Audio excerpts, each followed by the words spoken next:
సినీ రాజకీయ సెలబ్రిటీల జాతకాలు చెప్తానంటూ ఇష్టం వచ్చినట్టు మాట్లాడే వేణుస్వామి ఎలాంటి తీవ్రమైన నెగిటివిటీని ఎదుర్కొంటున్నారో మన కల్లారా చూస్తూనే ఉన్నాం.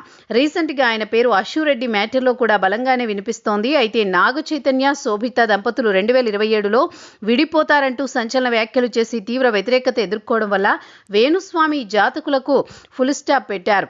అయితే ఇప్పుడు ఆయన చిన్నగా మరోసారి తన స్వరాన్ని వినిపించేందుకు ముందుకొస్తున్నారు. 2 రోజుల క్రితమే భవిష్యత్తులో icon star Allu Arjun party పెడతారని, ముఖ్యమంత్రి అవుతారని సంచలన వ్యాఖ్యలు చేసిన సంగతి తెలిసిందే.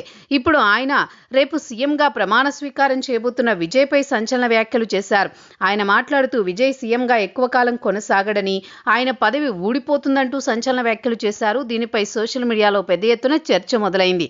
విజయ్ ఫ్యాన్స్ వేణుస్వామిపై తీవ్ర విమర్శలు చేస్తూ మండిపడుతున్నారు. గతంలో ఇలాగే చాలా చెప్పావు, వైఎస్ జగన్ 2024లో గెలుస్తాడన్నావు, కానీ కనీసం అతనికి ప్రతిపక్ష హోదా కూడా దక్కలేదు.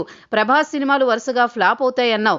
పాన్ ఇండియాని షేక్ చేసే బ్లాక్ బస్టర్ రీసెంట్ గానే ఆయనకు పడ్డాయి. ఇలా ఒక్కటా రెండా ఎన్నో చెప్పావంటూ విజయ్ ఫ్యాన్స్ విమర్శిస్తున్నారు. అయితే వేణుస్వామి జాతకం చెప్పలేదని, కేవలం ప్రస్తుతం ఉన్న రాజకీయ పరిస్థితులు చూసే ఆయన కామెంట్స్ చేస్తున్నాడని, ఎందుకంటే విజయ్ కూటమిగానే ప్రభుత్వం ఏర్పాటు చేశాడని, ఆ ప్రభుత్వం ఎప్పటికైనా కూలిపోయే ప్రమాదం ఉందని రాజకీయ విశ్లేషకులు అంచనా వేస్తున్న దానినే వేణుస్వామి జాతకంగా చెప్పాడని అంటున్నారు.